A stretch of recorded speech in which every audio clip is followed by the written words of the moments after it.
Thank you. Senator Heinrich. Thank you, Chairman Hoeven and Vice Chairman Udall for holding this hearing on my legislation, the Safeguarding Tribal Objects of Patrimony, or STOP Act. This bill's strong bipartisan support gives me hope that we can solve this problem for the tribal communities that we represent in the very near future.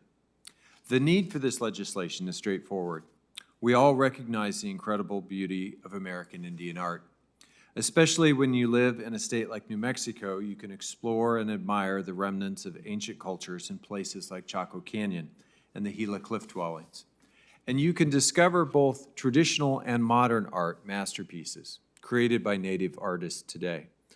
But we can also recognize a clear difference between supporting tribal artists as opposed to dealing or exporting items that tribes have identified as essential and sacred pieces of their cultural heritage.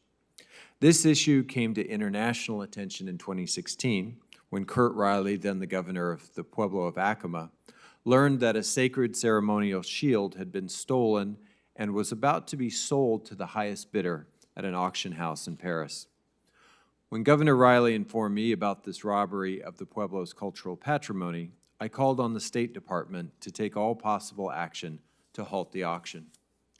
Thankfully, intense public outcry and diplomatic pressure were enough to halt the illegal sale of a tribe's cultural patrimony.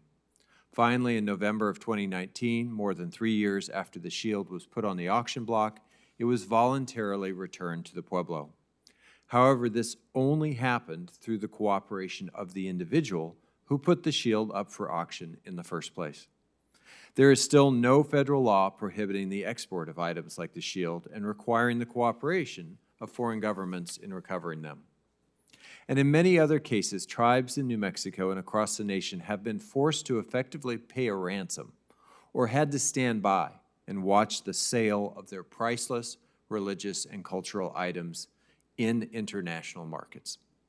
Under current federal law, it is a crime to sell these types of protected Native American cultural objects in the United States.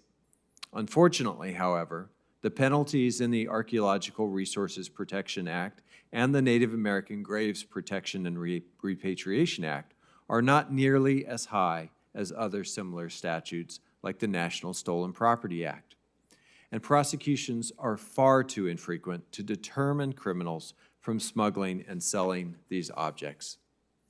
In addition, there is no explicit ban on exporting these items to foreign countries where they might be sold at auction, a fact that was cited repeatedly by the French government when they initially declined to stop the auction of the Acoma Shield. That's why I introduced the Safeguard Tribal Objects of Patrimony Act, or the STOP Act. The STOP Act increases penalties for illegally trafficking tribal cultural patrimony, and it also explicitly prohibits the exportation of these objects and creates an export certification system which will protect sacred objects under international law. And it also encourages the voluntary return of sacred objects held in private collections because the highest priority of everyone involved in this issue is to see these sacred items return home to where they belong. I appreciate the collaboration and support that we've had with New Mexico's Pueblos, the Jicarilla and Mescalero Apache nations, the Navajo Nation, and tribes across Indian country to craft the STOP Act.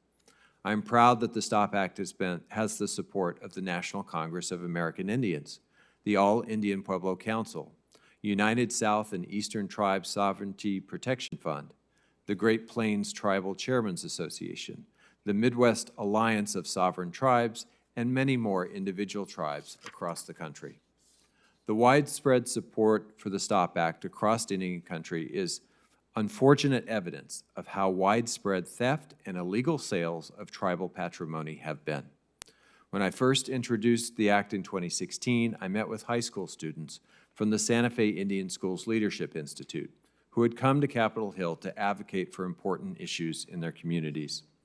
These students shared with me a position paper they had prepared on the STOP Act, and they also shared personal stories about how important protecting cultural items is to their generation. Listening to what these incredible young people had to say reinforced the urgency with which we must act. We need to take all possible action to repatriate stolen, culturally significant items to their rightful owners. And again, I'm grateful for your holding this hearing, Chairman Hoeven and Vice Chairman Udall, and I hope that we'll work together to pass the STOP Act in the full Senate as soon as possible. Thank you. Thank you, Senator.